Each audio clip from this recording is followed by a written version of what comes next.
तो अपने पिछले वीडियो में हमने कार्बन, आयोडीन, सल्फर और फास्फोरस के कुछ आध्यात्मिक गुणों, नॉन मेटालिक प्रॉपर्टीज पर बात की थी।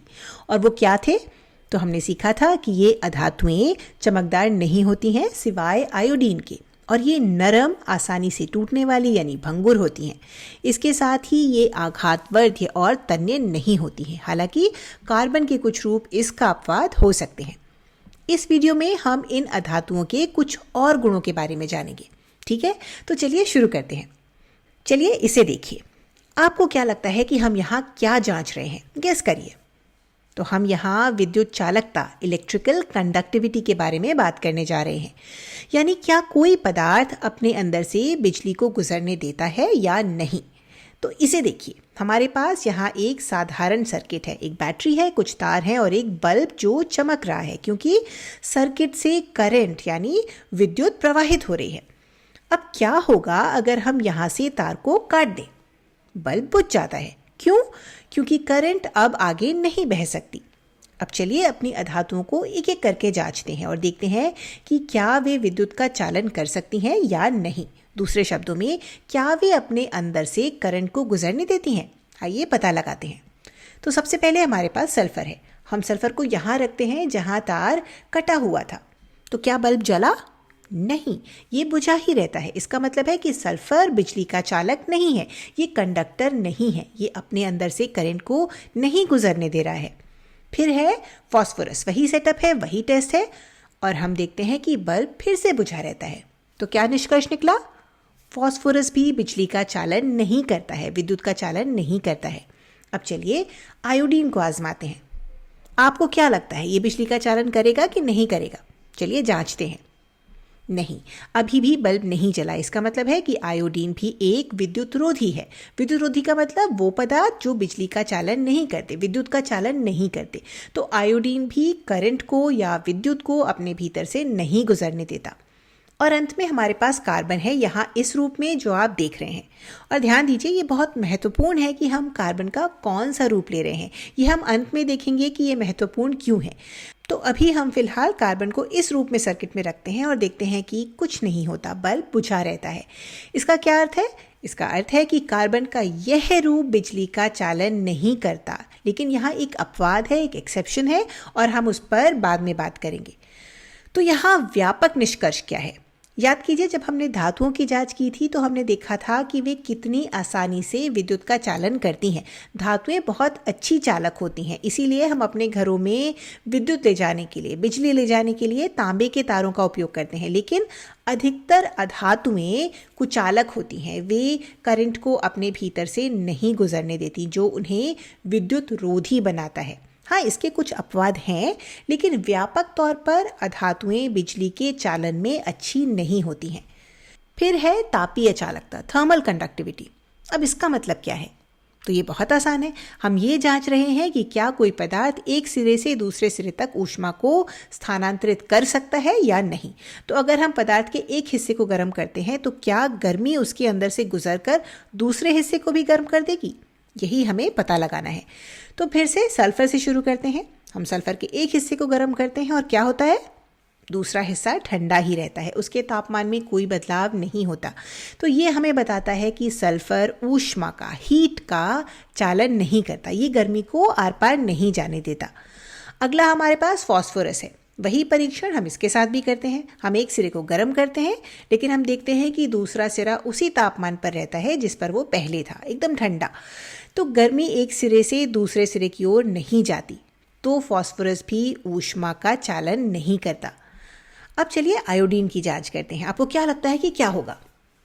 फिर से वही परिणाम। एक हिस्सा गर्म होता है जबकि दूसरा हिस्सा अभी भी ठंडा है या उसी तापमान पर है जिस पर वो था। इसका मतलब है कि आयोडीन भी ऊष्मा का चालन नहीं करता। और अंत में हमारे पास इस रूप में कार्बन है। हम इसके एक सिरे को गर्म करते हैं और हम देखते हैं कि दूसरा सिरा ठंडा रहता है। तो कार्बन भी इस रूप में ऊष्मा का चालक नहीं है। अब क्या आपको याद है कि यही टेस्ट करने पर धातुओं ने कैसा व्यवहार किया था? बिल्कुल अलग, है ना? धातुएं ऊष्मा की सुचालक होती हैं। ज़रा सोचिए, जब आप गलती से गर्म पैन में छूटी हुई धातु की चम्मच को छू लेते हैं तो क्या होता है? आपको चम्मच बहुत गर्म महसूस होता है और ऐसा इसलिए है क्योंकि गर्मी धातुओं में बहुत तेज़ी से यात्रा करती है, लेकिन अधातुओं में ऐसा बिल्कुल नहीं होता। वे गर्मी को बिल्कुल भी स्थानांतरित नहीं करती हैं, वे वास्तव में ऊष्मा की कुचालक होती हैं।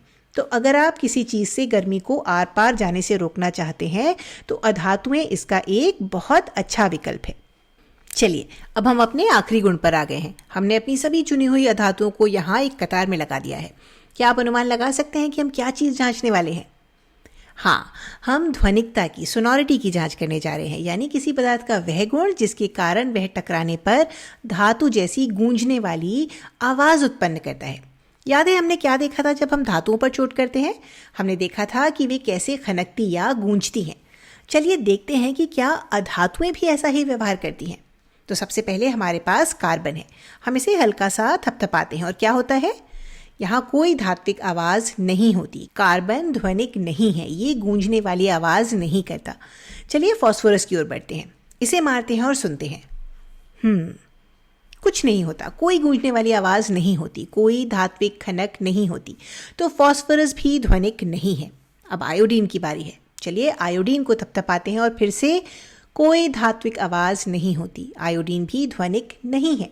और आखिरी बचा सल्फर, तो यहाँ भी कुछ नहीं होता, तो सल्फर भी ध्वनिक नहीं है, ये कोई धात्विक आवाज़ उत्पन्न नहीं करता। तो क्या निष्कर्ष निकला? तो हमने देखा कि धातुएं जब किसी कठोर चीज़ से टकराती हैं तो वे गूंजती हैं, वे ध्वनिक होती हैं। इसीलिए घंटियाँ धातुओं से बनाई जाती हैं, लेकिन अधातुएं, इनमें कोई गूंज, कोई खनक उत्पन्न नहीं होती, ये ध्वनिक नहीं है। तो ये एक और तरीका है जिससे ये धातुओं से अलग हैं। तो हमने अपने इन सभी ऑब्जर्वेशन से ये निष्कर्ष निकाला कि अधातुओं में कोई चमक नहीं होती, वे नरम होती हैं, वे भंगुर होती हैं, जिसका अर्थ है कि वे टूट जाती हैं। इसके अलावा वे आघातवर्ध्य और तन्य नहीं होती, मतलब उन्हें ना तो पीटकर पतली चादरों में बदला जा सकता है और ना ही खींचकर पतले तारों में बदला जा सकता है। और वे बिजली का, विद्युत का संचालन नहीं करती, वे विद्युत रोधी होती हैं, वे करंट को अपने अंदर से नहीं गुजरने देती। इसके अलावा ये ऊष्मारोधी भी होती हैं और कोई धात्विक आवाज़ भी उत्पन्न नहीं करती। इन्हें किसी ठोस चीज़ से मारने पर कोई खनक या गूंजने वाली आवाज़ नहीं होती। लेकिन इस सब के बीच हमने कुछ अपवाद भी देखे। चलिए धातुओं के गुणों के कुछ अपवादों पर एक बार फिर से नज़र डालते हैं। सबसे पहले है आयोडीन। आयोडीन एक अधातु है, लेकिन हमने देखा कि ये चमकदार होता है। आयोडीन की प्रकृति चमकदार होती है। फिर एक बहुत ही रोचक चीज़ है हीरा, डायमंड। हम सभी जानते हैं कि हीरा क्या है ना? यह ज्ञात सबसे कठोर प्राकृतिक पदार्थ है और ये कार्बन का ही एक रूप है। यह कार्बन का कौन सा रूप है, इसके बारे में विस्तार से आप अपनी बड़ी कक्षाओं में पढ़ेंगे। लेकिन हीरा जो कार्बन का एक रूप है, वह ज्ञात सबसे कठोर प्राकृतिक पदार्थ है और यह एक अधातु के गुण के बिल्कुल विपरीत बात है ना? फिर है हमारे पास ग्रेफाइट। ये भी कार्बन का ही एक रूप है और यह विद्युत का सुचालक है। जहां अधिकतर अधातुएं विद्युत का चालन नहीं करती, मतलब इनसे कोई करंट नहीं गुजर सकती, वहीं ग्रेफाइट इसका एक अपवाद है, एक्सेप्शन है, जो कि बिजली का सुचालक होता है।